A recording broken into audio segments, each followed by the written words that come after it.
तो दोस्तों आज की अगर ये वीडियो आप कंप्लीट देख लेते हैं बगैर स्किप किए तो आपको मैन बूब्स प्रॉब्लम गायनोकोमेस्टिया कभी भी नहीं होगा। क्योंकि दोस्तों देखें, आपका जो हार्मोन एस्ट्रोजन लेवल आपको पता ही नहीं है कि वो यार हाई है या नहीं हाई, या हाई हो रहा है या उस तरफ जा रहा है या नहीं। तो दोस्तों आज की इस वीडियो में मैं कवर करने वाला हूँ कि आपका एस्ट्रोजन लेवल आपको कैसे पता चलेगा कि मेरा एस्ट्रोजन लेवल हाई है कि नहीं। दूसरा, कौन कौन से फूड खाने से एस्ट्रोजन लेवल हाई होता है।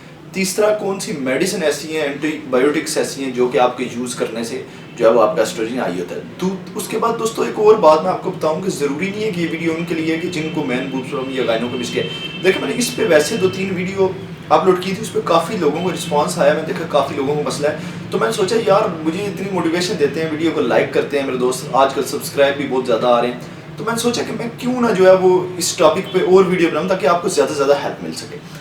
तो दोस्तों एक और बात देखें, एस्ट्रोजन लेवल हाई होने की वजह से इसके अलावा और बहुत सी बीमारियां ऐसी होती हैं जो आपको लग सकती हैं, जो आपको पता चलेंगी आज इस वीडियो में, आप हैरान हो जाएंगे। तो दोस्तों जिन लोगों का एस्ट्रोजन हाई नहीं है वो भी इन चीज़ों का सख्त ख्याल रखेंगे कि किस फूड से उन्होंने बचना है, किस फूड से उन्होंने नहीं बचना, कौन सा फूड उन्होंने ज़्यादा इस्तेमाल करना है अपने। आज की इस वीडियो में आपको बताऊंगा कि आपने अपने एस्ट्रोजन को बैलेंस में कैसे रखना है और मतलब लो कैसे, मतलब हाई नहीं होने देना। तो चलिए दोस्तों वीडियो को स्टार्ट करते हैं। What is oestrogen? तो दोस्तों सबसे पहले आपने ये जानना जरूरी है कि एस्ट्रोजन बला क्या है। देखिए, एस्ट्रोजन जो है वो फीमेल हार्मोन नंबर 1 है। Oestrogen is the female hormone number 1। ये फीमेल में होता है और मेल्स में भी होता है। मेल्स में थोड़ा ये लो लेवल पे होता है, जो फीमेल होती हैं उनमें ये हाई होता है। अब देखिए, जो मैं आगे भी एक वीडियो इस पर बना चुका हूँ कि मेल नंबर 1 हार्मोन जो टेस्टोस्टेरोन है, उसका भी आपको लिंक डिस्क्रिप्शन में मिल जाएगा अगर आप देखना चाहें। तो वो मेल में टेस्टोस्टेरोन जो है वो हाई होता है, फीमेल जो है वो उसमें एस्ट्रोजन लेवल जो है हाई होता है। अब एस्ट्रोजन लेवल, क्योंकि हम यहाँ पे आज एस्ट्रोजन की बात कर रहे हैं, देखें एस्ट्रोजन लेवल जो है वो क्योंकि मेल में लो होता है, फीमेल में ज़्यादा होता है। अब एस्ट्रोजन का काम क्या है? देखिए, एस्ट्रोजन लेवल जो है वो फीमेल में हाई होता है, जिस वजह से उनमें फीमेल लुक आ जाती है। मतलब उनका एस्ट्रोजन हाई हुआ, उनकी ब्रेस्ट जो है वो बढ़ेगी, मतलब फीमेल वाली लुक है। उनके चेहरे पे बाल बहुत कम आएंगे, उनकी बॉडी पे बाल बहुत कम आएंगे, क्योंकि उनका एस्ट्रोजन लेवल हाई है। अब मेंस में टेस्टोस्टेरोन लेवल आई है, उनमें जो है वो जो है ज़ाहिर बात है उनकी बॉडी पर भी बाल आएंगे, दाढ़ी आएगी, उनकी मूंछ आएगी, इसके अलावा और भी बहुत से। अच्छा दोस्तों, अब देखिए यहाँ पे क्या हुआ, एस्ट्रोजन लेवल जो है वो अगर मैन में बढ़ जाएगा, मतलब एक मर्द में ज़्यादा हो जाएगा, तो ज़ाहिर बात है उसमें फीमेल वाली लुक आ जाएगी, क्योंकि एस्ट्रोजन है ही फीमेल हार्मोन नंबर 1। तो जब मेल में ज़्यादा होगा तो सबसे पहले क्या होगा, उसकी ब्रेस्ट बढ़ना शुरू हो जाएगी। तो दोस्तों यहाँ पे मैं सबसे पहले बात करता हूँ कि हाई एस्ट्रोजन के साइड इफेक्ट क्या है। सबसे पहले तो आपको गायनोकोमेस्टिया होगा, उसके अलावा आपको लीवर प्रॉब्लम होगी, हार्ट अटैक भी हो सकता है, आपके ब्लड में क्लॉट्स बन सकते हैं। इसके अलावा दोस्तों आपको हार्ट अटैक भी हो सकता है अगर मेंस में एस्ट्रोजन लेवल ज़्यादा है। तो ये तो हो गए हमारे साइड इफेक्ट। इसके अलावा भी बेशुमार है, लेकिन ये मेन जो मैं आपको बता रहा हूँ जो कि हो सकते हैं। तो आपने अपने एस्ट्रोजन का ख्याल रखना है कि यार वो बड़े ना बैलेंस में। तो दोस्तों अब बात करते हैं कि ये हाई क्यों होता है। देखिए, मेन रीज़न आ गई कि हाई क्यों होता है, इसकी वजह क्या है। सबसे पहले तो आपका एज फैक्टर आ गया। देखें, आप 40-45 प्लस जब होना शुरू होते हैं, क्या होता है, आपका टेस्टोस्टेरोन लेवल लो और एस्ट्रोजन लेवल हाई होना शुरू हो जाता है। मतलब वो हर साल बाद 1 या 5 जो है वो mg/ml जो है वो नीचे गिरना शुरू हो जाता है। इसके अलावा दोस्तों जो बॉडी बिल्डर अपने आप को जो है वो टेस्टोस्टेरोन इंजेक्ट करते हैं, इंजेक्शन लगाते हैं टेस्टोस्टेरोन, मतलब बाहर से जो है आर्टिफिशियल टेस्टोस्टेरोन लेते हैं। तो जब टेस्टोस्टेरोन भी बहुत हाई लेवल पे जाता है तो वो क्या होता है, ऑटोमेटिकली कन्वर्ट होकर एस्ट्रोजन में कन्वर्ट हो जाता है। तो ऐसे आपका एस्ट्रोजन हाई हो जाता है एनाबॉलिक स्टेरॉइड से, एज फैक्टर से।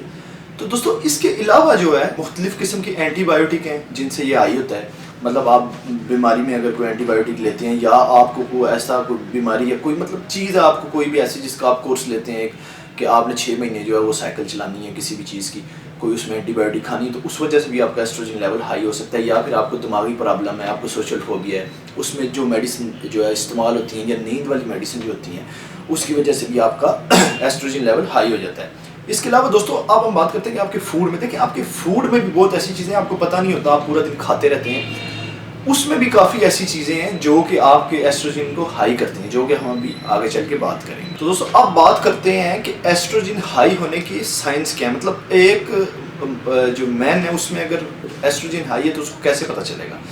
सबसे पहले तो आप अपने एस्ट्रोजन का टेस्ट करवा सकते हैं। हाँ, अगर आप टेस्ट नहीं करवाना चाहते या आप नहीं करवाते तो उसके लिए आप में क्या क्या साइन है जिससे आपको पता चलेगा कि यार मेरा एस्ट्रोजन लेवल जो है वो बढ़ना शुरू हो गया। देखें एस्ट्रोजन जो है वो सबसे पहले आपकी चेस्ट जो है ना, वो जैसे जारी बात है गायनोकेमिस्ट्री होगा, हाँ सबसे पहले आप चेस्ट पे फैट आना शुरू हो जाएगा तेजी से, मतलब फैटी होती जाएगी चेस्ट आपकी, फैटी होती जाएगी। तो आप समझ लें कि आपको एस्ट्रोजन, मतलब अभी मैं आपको आगे और बता रहा हूँ साइन क्या है। सबसे पहले आपकी चेस्ट पे फैट आना शुरू हो जाएगा।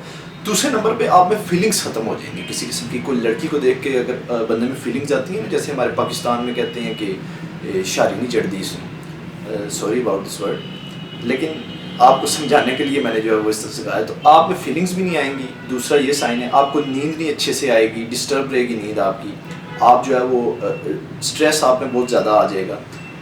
उसके अलावा आपका हेयर लॉस होना शुरू होगा, मतलब आपके बाल गिरने शुरू हो जाएंगे। इसके अलावा दोस्तों आपका जो है वो मसल मास गिरना शुरू हो जाएगा अगर आप बॉडी बिल्डिंग कर रहे हैं, मतलब आपके मसल ही नहीं बढ़ेंगे, आप कमज़ोर होना शुरू हो जाएंगे। इसके अलावा आपका जो एब्डोमिनल एरिया है, जितना भी पेट का, उसमें फैट बनना शुरू हो जाएगा बिला वजह। आप कोई खुद ज़्यादा डाइट भी नहीं खा रहे, कुछ भी नहीं, लेकिन फिर भी आपका फैट बनता जा रहा है। तो दोस्तों अगर आप में ये साइंस हैं तो समझ लें कि आपका एस्ट्रोजन लेवल हाई है, मतलब खतरे की घंटी बज गई है। तो दोस्तों अब बात करते हैं कि अगर आप में एस्ट्रोजन लेवल हाई है, इसे हमने लो कैसे करना है। लो मतलब लो होगा तब भी प्रॉब्लम होगी। बैलेंस में कैसे करना है, इसके लिए आपने डाइट कौन सी इस्तेमाल करनी है, इसमें विटामिन कौन से इस्तेमाल करने हैं, किन किन चीज़ का ख्याल रखना है, किन किन फूड्स ऐसे हैं जिनसे आपने बचना है, इस्तेमाल नहीं करना।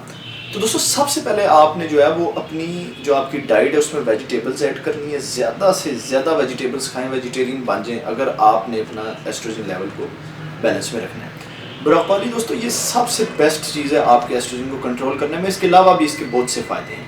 फ्लैक्स सीड्स हो गए, उसके अलावा दोस्तों देखें होल ग्रेन हो गया, उसके अलावा मशरूम्स होगी, मैं साथ तस्वीर में डाल दूँ, शलजम होगी, गोभी होगी, ये दोनों चीज़ें भी आपको बहुत हेल्प देती हैं आपके एस्ट्रोजन को कंट्रोल रखने में।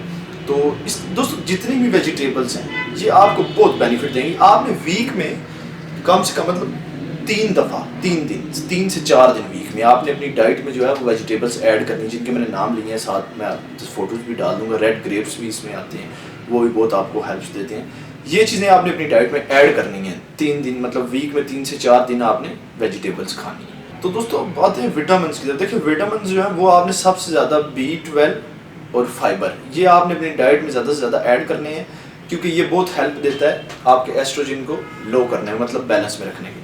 तो दोस्तों इसमें जो मेन बात है ना वो है एक्सरसाइज। देखिए एक्सरसाइज तो आपने करनी है आपका, ताकि आपके जो एस्ट्रोजन लेवल है वो बैलेंस में रहेगा। इसके अलावा आपके जितने भी हार्मोन होते हैं जब आप एक्सरसाइज करते हैं तो वो बैलेंस में रहते हैं। देखिए ये रिसर्च भी हुई है इस पर बाकायदा कि आपका जो जितने भी हार्मोन है ना, अगर आप एक्सरसाइज कर रहे हैं प्रॉपर तो वो आपके बैलेंस में, मतलब उनके काफ़ी बैलेंस में रहते हैं जो एक्सरसाइज कर रहे हैं। मतलब अगर वो एनाबॉलिक स्टीरॉइड्स यूज़ नहीं करते या इस तरह की कोई भी फजूल चीज़ यूज़ नहीं करते, नेचुरली एक्सरसाइज करते हैं। तो दोस्तों उम्मीद करता हूँ आपको वीडियो पसंद आई होगी। तो दोस्तों मेरा देखें जो है वो काम ये है कि मतलब एक होता है कि आपको आपकी ज़्यादा से ज़्यादा हेल्प करनी है। तो आप जितना मेरी वीडियो को लाइक करेंगे, चैनल को सब्सक्राइब करेंगे, तो मैं इसी तरह से जो है वो मोटिवेट होकर वीडियो बनाता रहूँगा। अभी हमने गायनोकेमिस्ट्री पे बहुत सा टॉपिक जो है वो कवर किया है, मतलब जितने भी आए थे वो मैं आपको जो है वो काफ़ी हेल्प मिली है, मैसेज आए हैं काफ़ी। तो देखें ये जो है ना एक मतलब हर बंदे की एक हद होती है, एक जो है ना वो होती है कि आपको गायनोकेमिस्ट्री किस हद पर है। तो अगर तो बहुत माइनर है वो ठीक भी हो सकता है, अगर तो ज़्यादा है वो ठीक नहीं हो सकता। बात सीधी आपको आगे बताई थी वीडियो में। अगर आप सर्जरी करवाते हैं, सर्जरी इसका हल है, लेकिन सर्जरी में भी कुछ ऑप्शन ऐसे होते हैं कि वो आपको दोबारा भी हो सकता है। खैर ये इस पे भी हम एक और वीडियो बनाएंगे, या इस पे जितनी आ सकी मैं वीडियो आपके साथ शेयर करूँगा। तो दोस्तों उम्मीद करता हूँ आपको वीडियो पसंद आई होगी। अगर वीडियो पसंद आए तो वीडियो को लाइक करके चैनल को सब्सक्राइब कर दें ऐसी वीडियो मेरी देखने के लिए। अगली वीडियो में फिर मिलते हैं। Good bye.